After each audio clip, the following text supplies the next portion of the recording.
Bonsoir et bienvenue à tous. Tout d'abord, cette actualité du tour de réforme du secteur de la sécurité. Les travaux ont commencé ce lundi au Palais du Peuple.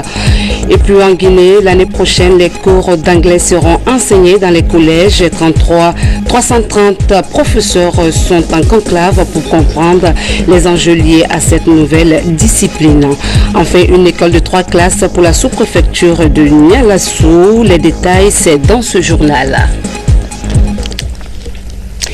Mesdames et messieurs, bonsoir et bienvenue à tous. Nous démarrons ce journal par l'audience du président de la République.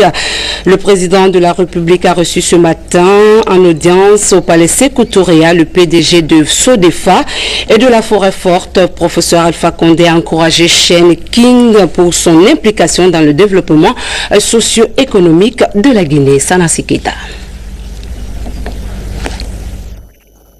Remercier et encourager le président directeur général de la société SODEFA et de la Forêt Forte pour son implication dans le développement socio-économique du pays. C'est le but de cet entretien qui a duré une trentaine de minutes entre professeur Alpha Condé et Shang Kim. L'objectif de cet entretien, c'est un encouragement de tout ce qu'on a fait en Guinée. Il veut encourager très bien le secteur industrie. Et utiliser toutes les ressources naturelles de la Guinée pour une transformation locale et pour satisfaire le marché local aussi. Pour les activités de la Forêt Forte en Guinée, Shang Kim précise. Et cette satisfaction est autant plus grand que je veux la partager avec l'ensemble des citoyens et des citoyennes de la Guinée forestière.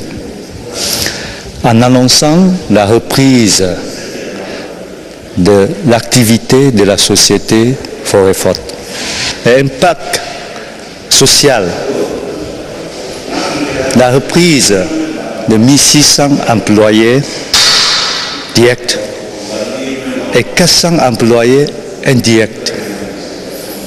Cela permet une réduction du taux de chômage et une amélioration très sensible des conditions de vie de la population. Tout cela n'a pu être possible que grâce à cette gestion de ressources forestières du pays par le gouvernement de le professeur Alpha Condé, qui a mis fin à l'exploitation et exportation clandestine. Shang Kim rentre du palais Sékou Touré satisfait surtout de la volonté du président de la République à soutenir le secteur privé, porteur de croissance et d'emploi. Toujours à Sékou Touré, le président de la République, professeur Alpha Condé, a reçu en audience le président directeur général du groupe industriel italien Piscini. Dr Asmaron est venu rassurer le président de la République de la création de 5000 emplois et la construction des logements sociaux à Conakry. Mohamed Lamine Souma. C'est le président directeur général du groupe industriel italien Piscini. Au président de la République, Dr Makonnen Asmaron a affirmé sa volonté d'œuvrer pour la création de 5000 emplois dans le secteur des petites et moyennes entreprises en Guinée. Ces unités industrielles seront implantées dans les zones de Debreka et de Mafreya. Le groupe Piscini va également s'investir dans la construction de logements sociaux à Conakry dès octobre prochain. Par ailleurs, le groupe Piscini octroie 10 bourses d'études pour les jeunes désireux de se qualifier dans la plomberie, l'électricité et la maçonnerie. Le président de Piscini a enfin dit sa volonté d'accélérer la construction d'une tour à usage de bureau et d'un hôtel de haut standing à Kipi, dans la commune de Ratoma. Page noire de cette édition, commissaire Mori Mohamed Naïté n'est plus. Ce commissaire divisionnaire a tiré sa révérence le 23 août dernier à l'hôpital de Rabat au Maroc des suites de longues maladies. Le président de la République était ce matin à la morgue pour lui rendre un dernier hommage. Sanassi Keita. Commissaire divisionnaire à la retraite, Mori Mohamed Naïté tire sa révérence ce jour, 23 août 2013, à l'hôpital de Rabat, des suites d'une longue maladie. À peine informé, le président de la République arrive à la morgue de l'hôpital Ignace Dine, où se trouve la dépouille mortelle du commissaire Naïté, qui a occupé comme dernière fonction contrôleur général de police. Parents, amis et collaborateurs de feu commissaire Mori Mohamed Naïté sont tous là aujourd'hui pour formuler des prières et bénédictions afin que le Tout-Puissant lui accorde son paradis. Le chef de l'État est remercié pour son déplacement et sa compassion au deuil de la famille Naïté. Anna Mansake a venu déplacer Kana. La Guinée-Béyambi. Nous nous connaissons la Guinée-Béyam. Abada, quel est la Guinée-Béyam?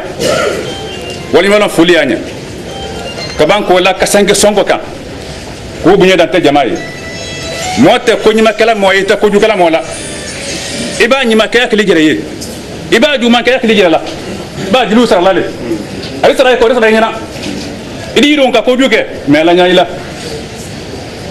ala mo ko nyan kelema an ka man sa kelo femin ben nera badenya silama fem ben silama femin do ben ni moda ben silama jamana kono foni min katola la abake fanfan be wuli abake fanfan be rama ko ra anyan kayira ala modi sie abolo no sie moti bol la saka beka idi saka boy kuma nyaro ali ba tunya fe saka bo ka tunya belan fo saka bo idi hina bade malla mo ka saka di saka lewdi ka hina signol la jamana ya le bolobi ala masira kono. Décédé à 68 ans, commissaire Mori Mohamed Naïté laisse derrière lui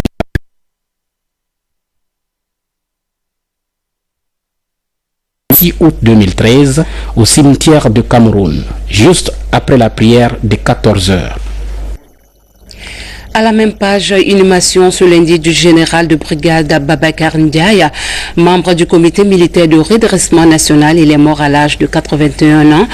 À cette douloureuse occasion, les autorités militaires ont organisé les cérémonies funéraires au bataillon du quartier général pour lui rendre un dernier hommage.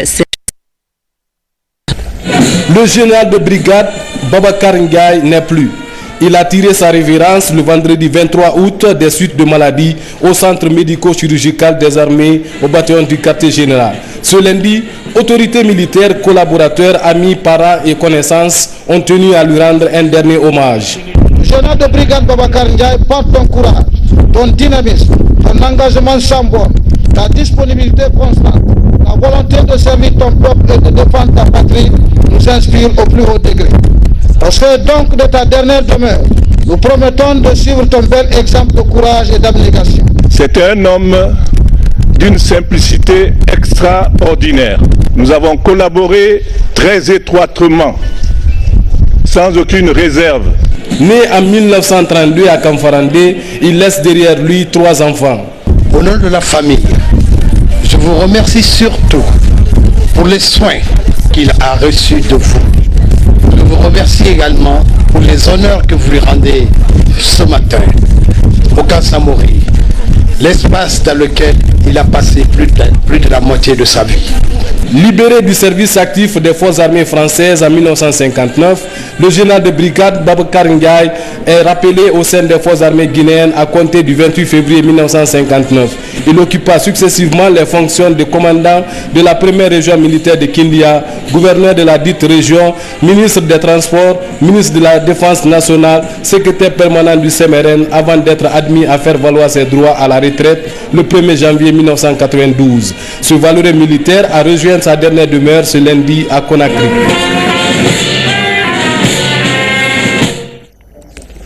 Que l'âme des défunts repose en paix. Amina. Ouverture ce lundi au Palais du Peuple d'un atelier de cadrage et d'harmonisation pour la consultation dans le cadre de l'élaboration de la politique nationale de défense et de la sécurité. C'est en faveur des personnes prenant part à ces consultations afin de faciliter la participation inclusive des populations. L'initiative est du Comité national de pilotage de la réforme du secteur de la sécurité. Sergent Alassane Diaby est notre correspondant de la presse militaire. Cet atelier réunit les membres de la commission technique de suivi du Comité national de pilotage de la réforme du secteur de la sécurité, des comités sectoriels, les émissaires des préfectures du pays et ceux des communes de Conakry. 6 jours durant, ces cadres vont échanger sur l'élaboration de la politique nationale de défense et de sécurité. La réforme du secteur de sécurité est un processus complexe et éminemment politique qui met l'accent sur une nouvelle conception de la défense et de la sécurité dans une approche globale, consensuelle et participative qui nécessite l'implication de l'ensemble des acteurs et une appropriation nationale à tous les niveaux.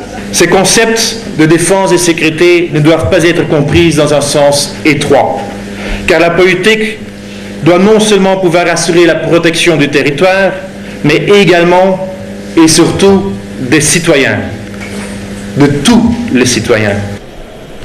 Les partenaires techniques et financiers sont satisfaits des progrès enregistrés dans la réforme du secteur de la sécurité. Tout de même, des recommandations sont formulées à travers le général Lamine Cissé.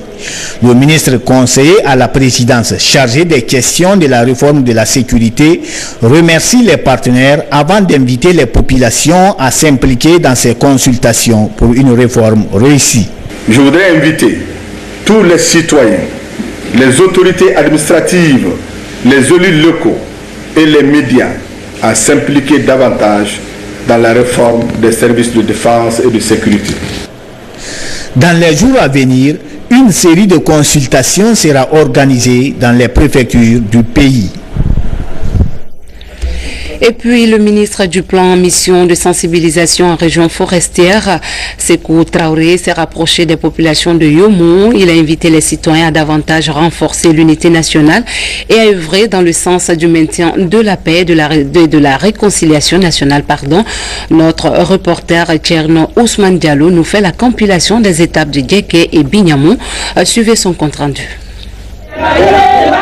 Il y a de quoi exprimer leur joie. Ces femmes viennent d'assister à la signature du pacte de cohabitation pacifique entre les communautés Guerzi et Konya dans la sous-préfecture de Djeké.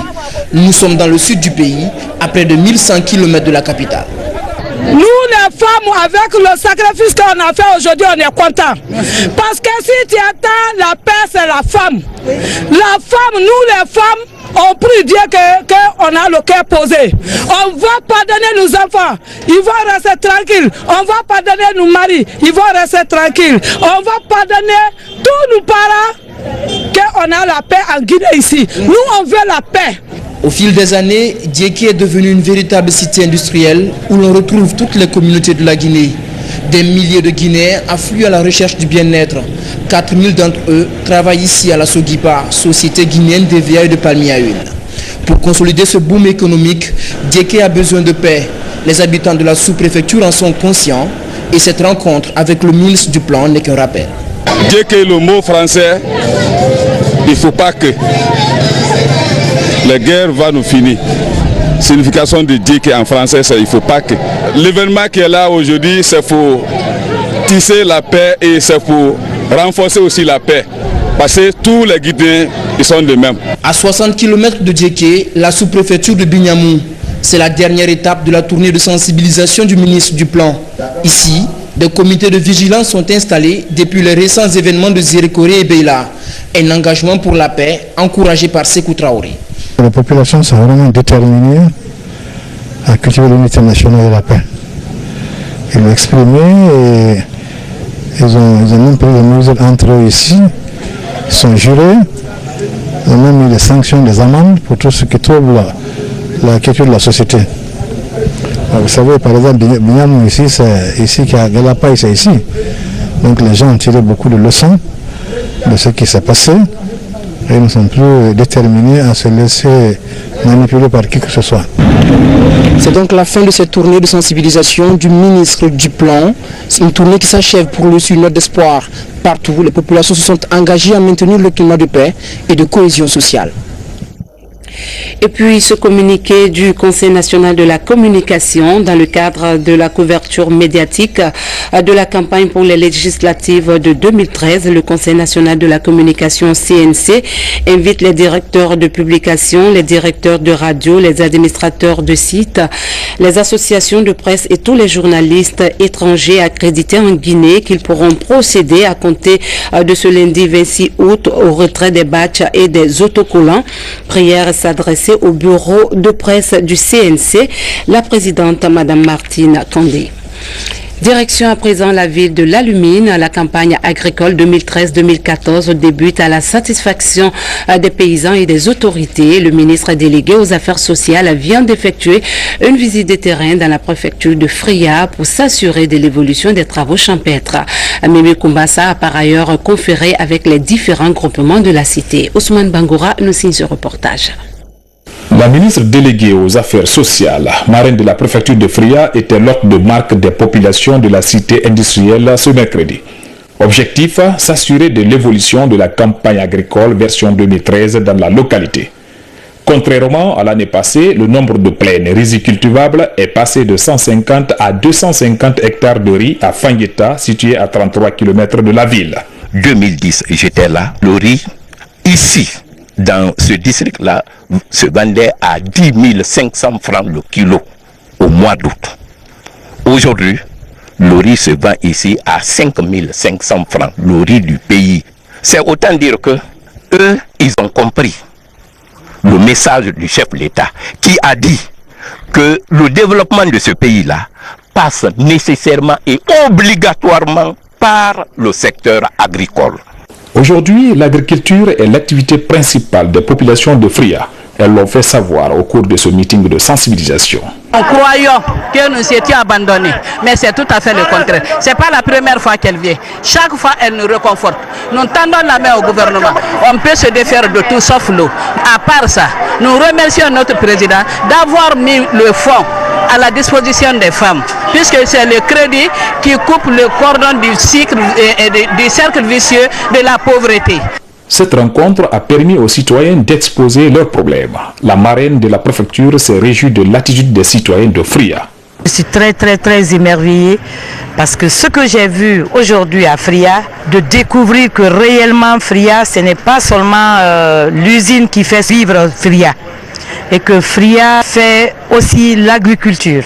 Et ça, c'est le cri fort de Monsieur le Président de la République en disant « consommez ce que vous produisez ». La délégation a mis cette visite à profit pour rencontrer le patriarche de Fria, avec lequel elle a échangé sur les possibilités du maintien de la paix et de la quiétude sociale dans la cité de l'Alumine. C'est parti pour la 10e édition du CANAFI, Camp national de formation islamique. Le thème retenu cette année est l'islam pour une cohésion sociale et un développement harmonieux de la nation. Durant une semaine, les participants venus de l'intérieur du pays échangeront sur l'implication positive du musulman pour l'épanouissement de sa nation. Mamadou Alpha Baldé, reportage. Ils sont venus des 4 régions naturelles du pays. Ces membres de l'association des élèves et étudiants musulmans de Guinée participent à la 10e édition du Camp national de formation islamique CANAFI. Pour cette année, l'islam pour une cohésion sociale et un développement harmonieux de la nation sera le principal thème débattu par des spécialistes guinéens et étrangers. J'appelle tous les croyants et croyantes à professer le bien, cultiver la bonne vertu et promouvoir la tolérance, gaz essentiel d'un développement harmonieux et durable de toute nation. Le pays a besoin de personnes bien formées pour trôner la paix, car sans la paix, rien ne pourra aller. L'AEMG entend à travers cette semaine de formation impliquer les jeunes qui constituent plus de la moitié de la population dans la promotion de la paix au sein de leurs localités respectives. Vous savez, actuellement, dans notre pays, les problèmes de paix, le problème de cohésion sociale est très très important lorsqu'on sait que le tissu social est pratiquement fragilisé entre les différentes composantes sociales de la nation. L'islam, pour répondre par le biais de l'AMG à cette préoccupation de la population guinéenne, a voulu donc choisir ce thème pour appeler les uns et les autres à la cohésion et à l'unité. En Guinée, une grande partie de la population est musulmane. La formation de ces jeunes élèves et étudiants devrait favoriser l'émergence d'une élite responsable dans les prochaines années. Comme annoncé dans les titres du nouveau dans le système éducatif guinéen, les élèves du collège bénéficieront des cours d'anglais à la rentrée prochaine des classes. Ils sont 330 professeurs d'anglais admis au concours. Le ministre de l'Enseignement préuniversitaire et de l'Éducation les a rencontrés. Objectif, sensibiliser les enseignants sur les enjeux liés à cette nouvelle discipline. Le point avec Mamadi Gassama. L'enseignement de l'anglais dans nos institutions constitue une des priorités du gouvernement. Cette ambition est traduite aujourd'hui en actes concrets à travers l'instauration de cette discipline dans le programme des élèves du collège. La nouvelle entrera en vigueur à l'ouverture prochaine des classes. Les dispositions sont prises pour que l'anglais soit enseigné. Vous avez le personnel enseignant qui existe, qui est extrêmement important. Donc on a les enseignants nécessaires pour l'ensemble du pays. Le guide des enseignants est fait, donc les programmes sont déjà établis. Nous allons lancer bientôt un appel d'offres pour les manuels, pour que les élèves au collège puissent disposer des manuels. À ce niveau, tout est déjà prêt. Au total, 330 enseignants de cette discipline seront déployés à travers tout le pays. Ils sont issus des effectifs des admis du récent concours organisé par le ministère du Travail et de la Fonction publique. L'anglais est très important dans le monde entier. Aujourd'hui, si toutefois tu comprends l'anglais, il y a certains textes qui viendront, tu ne vas pas souffrir, bon, et ils vont te prendre. Malgré l'instauration tardive de l'anglais dans les classes de collège, cette nouvelle est appréciée par certains élèves. Je pense que c'est bon pour nous. Parce que quand on apprend l'anglais au collège, par rapport à nos frères qui sont au lycée, ça serait mieux. Arrivé au lycée, ça trouvera que nous aussi, nous connaissons peu par rapport à eux. Et nous n'aurons pas de problème au lycée. Pour une meilleure préparation, un guide pratique est distribué aux enseignants, ceci pour leur permettre de s'adapter avant la rentrée prochaine des classes. Nialessou, situé à une vingtaine de kilomètres de Massantan, dispose désormais d'une école de 3 salles de classe. A signalé que cette sous-préfecture a longtemps souffert de manque d'écoles. Ibrahima Keïta et Mohamed Aïcha Silla sont de passage dans la région. Voilà le district de Nialessou dans la sous-préfecture de Sengue, préfecture de Massanta. Il y a 2 ans, ce district n'a pas connu de scolarisation par manque de salles de classe. Dans le cadre du programme sectoriel de l'éducation, Nialessou vient de bénéficier de 3 salles de classe, une infrastructure réalisée par l'Association pour le développement communautaire qui vient ainsi résoudre l'épineuse question de la scolarisation des enfants de Nialessou. Les parents sont en démarche pour faire scolariser les enfants, mais les n'étaient pas de sécurité pour les enfants. Donc, tellement que nous sommes contents. La nouvelle classe qu'on nous a donnée, vraiment ça nous a mis beaucoup à l'aise parce que nos enfants étaient serrés dans les... Cette année, plus de seront scolarisés grâce à vous. Cette association est dirigée par cette dame qui évolue dans l'entrepreneuriat, une activité dans laquelle elle a fait ses preuves. Si il s'est créé, c'est rien que la détermination. Quand on a le souci de ne pas décevoir, quand l'État te confie un travail, il te donne de l'argent pour le faire, il faudra bien que tu aies le souci de l'accomplir. À Massanta, elle a la charge de la construction de 40 kiosques du marché central, un chantier qu'elle compte rendre d'ici le 2 octobre prochain. La route fait encore des dégâts. Un camion en provenance du pays profond a terminé son parcours sur le pont de Kisosso, 6e du genre dans ce quartier. Selon les riverains, l'excès de vitesse serait la cause de ces nombreux cas d'accidents. Le constat avec Mawa Sangari. Ce véhicule remorque en provenance de l'intérieur du pays est sorti de la chaussée ici sur le pont de Kisosso. Depuis vendredi dernier, c'est le 6e cas d'accident enregistré à cet endroit. Pour les agents de la police routière, l'excès de vitesse est à la base de ces accidents. Les panneaux sont plantés Les virages sont indiqués. Mais il y en a, quand ils sont sous l'empire de l'alcool ou d'autres choses, ils ne tiennent pas compte de ces marquages. 2 cas de décès, 2 blessés graves et 3 véhicules endommagés, c'est le bilan de l'accident de ce matin. C'est dans les bandes de 0,26 à 27 minutes que j'ai entendu ces bruits, je suis à côté et immédiatement, ça n'a pas fait 1 minute, 30 secondes, on est venu. Immédiatement, il y avait 2 personnes qui étaient devant la voiture, on a sauvé ceci, il y avait un apprenti et les chauffeurs, on n'a pas pu détecter qui était chauffeur, qui était apprenti. Mais les 2 personnes, il y a une personne qui était dans une situation grave, on l'a sauvé, on l'a embarqué dans une voiture et puis il y a un apprenti qui était sain, qui n'avait pas de problème, qui nous a signalé qu'il y a une nourrice derrière et on a déchiré les bâches immédiatement et on a essayé de sauver la dame, mais la femme et l'enfant étaient déjà sous les bagages. Le monsieur qui était là maintenant, qui s'est retrouvé, lui il a détecté les chauffeurs, il nous a suivi, il dit prenez ces chauffeurs, c'est lui qui nous a envoyé de l'intérieur du pays jusqu'à Anta. Quand il est venu à Anta, il a donné la voiture à son apprenti et l'apprenti ne s'est pas conduit. Quand il a pris la voiture, immédiatement cet accident s'est produit. Malgré les panneaux de signalisation, les accidents de circulation sont récurrents dans notre pays. Les autorités promettent de veiller au grain pour stopper ce phénomène qui endeuille les familles. L'Afrique en bref nous conduit en Égypte où la crise affecte le secteur touristique. Rares sont les touristes qui prennent la destination de ce grand pays à cause des problèmes actuels. À suivre. Le souk de Sharm el-Sheikh est étrangement calme. Rares sont les touristes qui s'aventurent encore dans ces échoppes autrefois bondées.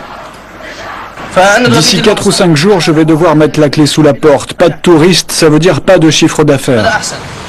Au bord de la mer Rouge, les hôtels sont quasiment vides. En effet, après les violences de ces dernières semaines, les tours opérateurs ont rayé l'Égypte de la liste de leurs destinations. Et les chancelleries occidentales ont mis en garde leurs ressortissants. Un nouveau coup dur pour un secteur touristique qui se remettait à peine de la révolution de 2011. On ne pourra pas tenir plus d'1 mois comme ça. Si ça continue, il va falloir réduire notre effectif. C'est grave. C'est très grave. Et c'est tout le pays qui souffre de cette crise. Eux sont venus malgré tout, sous le soleil et pas vraiment inquiets. La télé ne marche pas dans notre chambre, on n'a aucune idée de ce qui se passe. J'ai essayé d'acheter un journal et de regarder sur Internet. Avec le tourisme, c'est toute l'économie égyptienne qui est touchée. À lui seul, le secteur représente 11% du PIB. Législative 2013, la campagne pour les élections législatives se poursuit. Les candidats à la députation se déploient pour convaincre les électeurs. Pour vous aider à connaître les candidats et à comprendre leur programme, la rédaction vous propose une nouvelle rubrique « Parole de candidats » où 2 partis sont invités par Aboubakar Kamara.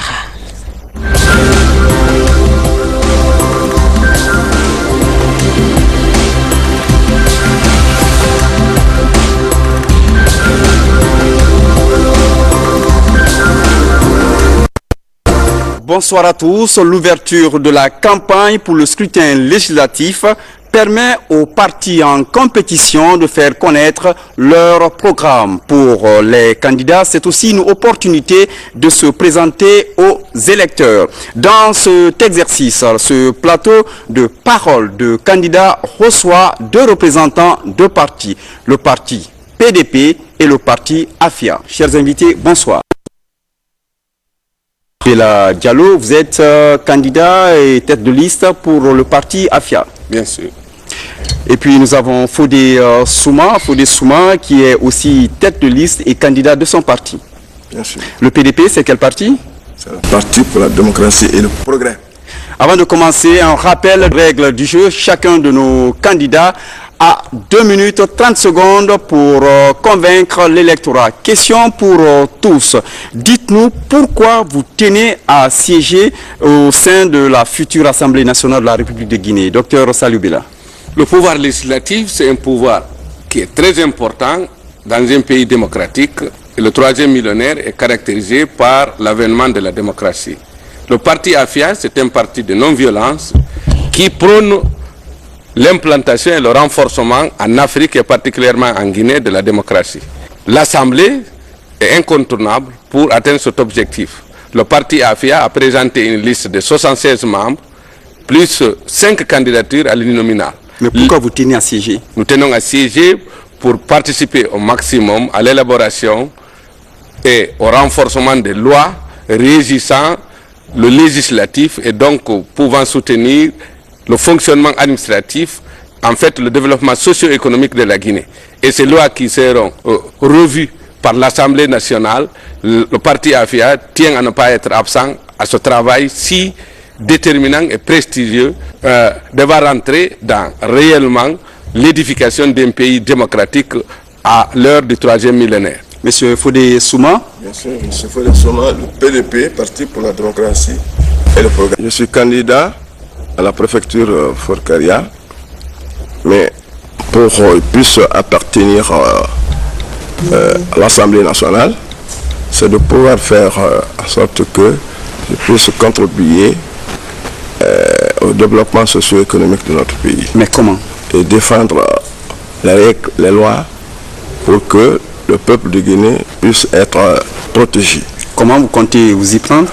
Je compte de faire en sorte que la loi et les règles qui sont en jeu puissent être respectées dans tous les cas.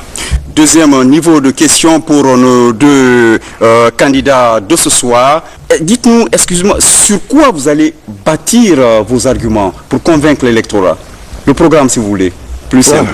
Pour le parti AFIA, nous savons que la Guinée, c'est un petit pays de 245 857 avec une population à 15 millions d'habitants, donc qui regorge de richesses dont les 50% ne sont même pas découvertes. Les autres 50% que nous connaissons déjà nous placent parmi les pays les plus riches du monde. Donc si nous sommes à l'époque, il s'agit de contribuer pour favoriser une exploitation judicieuse, rationnelle au profit de la pauvre population. La Guinée étant à un niveau de développement socio-économique, il faudrait une assemblée forte et plurielle pouvant légiférer convenablement pour assurer à l'exécutif le travail qu'il lui faut. Donc le travail de contrôle pour une bonne gestion de la chose publique. Pour une bonne gouvernance. Monsieur Souma. En tant que candidat uninominal, mon programme consiste justement au développement socio-économique de la préfecture. Et comment? En construisant les écoles, en construisant les centres de santé, en construisant les maisons de jeunesse, en construisant les pistes rurales liant les différentes sous-préfectures et également en contrôlant l'exploitation minière. Parce que chez nous, nous avons déjà fait des découvertes. Là, nous allons respecter le code financier à ce qu'il y ait plus d'infrastructures pour les populations. Absolument. Dernier niveau de question à nos deux candidats. Dr Saliou Bella, avec le parti AFIA, va présenter des candidats dans combien de circonscriptions électorales? D'abord, la liste nationale, c'est l'une des meilleures listes du pays. Aucune région ne peut se féliciter d'avoir la majorité. Des pourcentages allant de 24% à 28%, c'est ça notre liste nationale.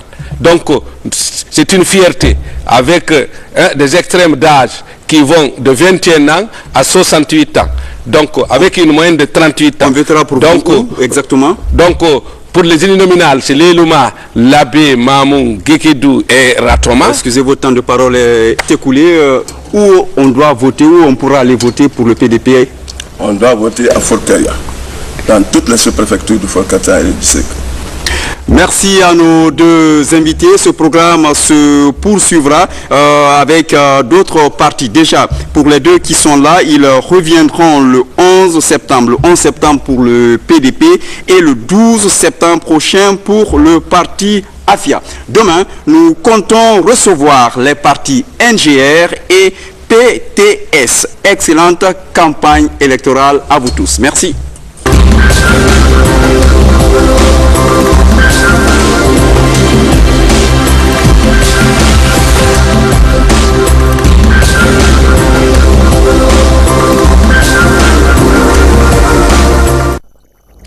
Voilà, c'était la nouvelle rubrique Parole de candidat. Voilà, c'est la fin de cette édition. Merci à vous de l'avoir suivi et je vous retrouve demain, Inch'Allah, pour d'autres pages d'informations. Mais d'ici là, restez avec nous pour la suite de nos programmes. Bonsoir.